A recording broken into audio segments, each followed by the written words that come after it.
Breaking చూస్తున్నాం. పోలవరం కాలువ గట్టు నుంచి మట్టి దోపిడీ చేస్తున్నారు. అనుమతి లేకుండా మట్టి తరలిస్తున్న వైనంపై రెవెన్యూ మైనింగ్ అధికారులు దాడులు చేపట్టారు. రాజానగరం మండలం కలవచెర్ల గ్రామ శివారు ప్రాంతంలో ఈ ఘటన చోటు చేసుకుంది. 19 లారీలు 4 జేసీబీలను సీజ్ చేసి రాజానగరం పోలీస్ స్టేషన్ కు తరలించారు. అనంతరం కేసులు నమోదు చేశారు పోలీసులు.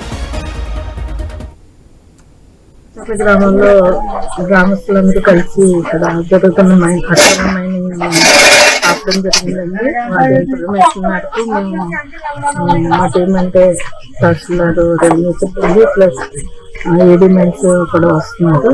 ఇక్కడ చాలా వరకు లోతు కావడం జరిగింది. లారీలన్నీ కూడా ఇక్కడ స్టాప్ చేశారు. ఇవన్నీ కూడా యాజ్ పర్ ది రూల్ ప్రకారం అందరి మీద కూడా యాక్షన్ తీసుకున్నారు. ఈ కల్లచర్ల గ్రామంలో ఇక మట్టి దోపిడీకి సంబంధించిన ఫుల్ డీటెయిల్స్ మా రాజమండ్రి ప్రతినిధి గణేష్ అందిస్తారు. గణేష్, రాజమండ్రికి సమీపంలోని 8 కిలోమీటర్ల పరిధిలో ఈ రాజానగరం నియోజకవర్గంలోని రాజానగరం మండలం కలవచర్ల గ్రామ శివారులో ఈ పోలవరం కాలువ అనేది ఉండడం జరిగింది.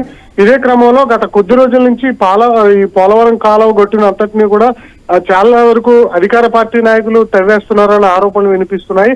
ఇక్కడ ఉన్నటువంటి మైనింగ్ అధికారులు, అదేవిధంగా రెవెన్యూ అధికారులు, పోలీసు అధికారులు గతంలో వీరి దృష్టికి తీసుకెళ్లినా పట్టించుకోవట్లేదన్న ఆరోపణలు బలంగా ఉన్నాయి. తాజాగా వైఎస్ఆర్సీపీ నాయకులు దీని మీద ఆధారాలతో సహా అధికారులకు ఫిర్యాదు చేయడంతో అర్ధరాత్రి ఈ కలవచర్ల గ్రామ సమీపంలో ఉన్నటువంటి ఎక్కడైతే మట్టి తవ్వకాలు జరుగుతున్నాయో అక్కడికి రెవెన్యూ, మైనింగ్, పోలీసు అధికారులు చేరుకోవడం జరిగింది. మన విజువల్స్ లో చూడొచ్చు, భారీ లారీలతో ఈ పోలవరం కాలువ గట్టును తవ్వేస్తున్నటువంటి సిచ్యువేషన్ కనిపిస్తుంది. సాధారణంగా కాలువ గొట్లు అంటే చాలా భద్రతకు అనుకూలంగా ఉంటాయి.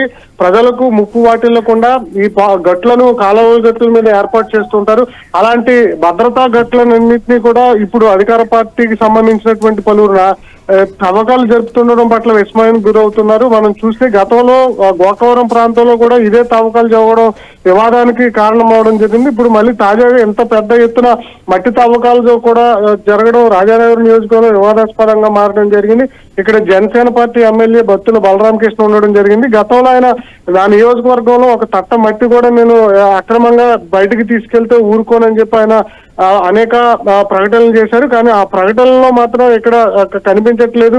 ప్రకటనలు మాత్రమే పరిమితమయ్యాయి. కానీ గ్రౌండ్ లెవెల్లో చూస్తే మనం విజువల్స్ లో చూడొచ్చు, భారీ లారీలతో ఈ పోలవరం గట్టును తవ్వేస్తున్నటువంటి సిచ్యువేషన్ కనిపిస్తుంది. దీని మీద అధికారులు అంటే నిమ్మకు నీరెత్తినట్లు వ్యవహరించడం, అది ఆధారాలతో కొన్ని సందర్భాల్లో ఫిర్యాదు చేస్తే అప్పుడప్పుడు కేసులు నమోదు చేయడం, తర్వాత చేతులు దులుపుకోవడం వంటి కార్యక్రమాలు చేస్తున్నారు. ఇప్పుడు మనం చూస్తున్న విజువల్స్ లో భారీ మొత్తంలో దొరికినటువంటి 19 లారీలను 4 జేసీబీలను రాజానగరం పోలీస్ స్టేషన్ తరలించి కేసులు నమోదు చేశారు. కానీ సాధారణంగా 2 రోజులు సైలెంట్ గా ఉంటారు. తిరిగి మళ్ళీ బయటకు వచ్చిన తర్వాత యథావిధిగా ఇలాంటి అక్రమాలకు పాల్పడుతున్నటువంటి సందర్భం జిల్లాలో కనిపిస్తుంది. కాబట్టి ఇలాంటి పోలవరం కాలువ విలువైనటువంటి భవిష్యత్తుకు జీవనాడిగా ఉన్నటువంటి కాలువ గట్లను కాపాడాలని చెప్పి స్థానికంగా ఉన్నటువంటి ప్రజలు కోరుతున్నారు. దీని మీద జిల్లా స్థాయి, రాష్ట్ర స్థాయి మైనింగ్ అధికారులు, అదేవిధంగా జిల్లా కలెక్టర్ పట్టించుకోవాలన్న అంశం అయితే ప్రజల నుంచి పెద్ద ఎత్తున వినిపిస్తుంది. Vamshi, thank you Ganesh.